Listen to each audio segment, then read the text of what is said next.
ஆனவில்லை வளைக்காத, Kumaran silks 8 முழ புடவையை மடிக்காத, திரையுலகத்தில் தலைவங்கிட்ட மோதாத. Kumaran silks 8 முழ புடவையை ஒரு ஆள் மறைக்க முடியுமா? அந்த மாதிரி தான் தலைவர் புகழை தொட்டு பார்க்குறது. அதாவது இமயமலையை கீழே இறங்குது தலைவா. ஐயோ என்னோட உத்தரம் போயிட்டேன். இருக்கிறதுல பெரிய மலை இமயமலை கீழே இறங்குது இப்படி. அதனால தான் திருவள்ளுவர் நேற்று நைட்டு வந்தார் எங்கிட்ட கனவுல. அகர முதல் எழுத்தெல்லாம் ரஜினி பகவான் முதட்டே குரலை மாற்றுப்பான்ட்டு.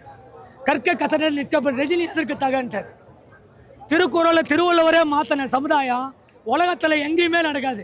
ஒரே ஆளுக்கு தான் நடக்கும், என் தலைவனுக்கு மட்டும்தான் நடக்கும்.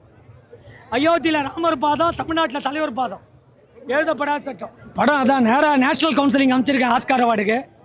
ஆஸ்கார் அவார்டு கொடுக்கறதுக்கு இல்லை, அவர் காலுங்களை போட்டு மெருக்கிறதுக்கு.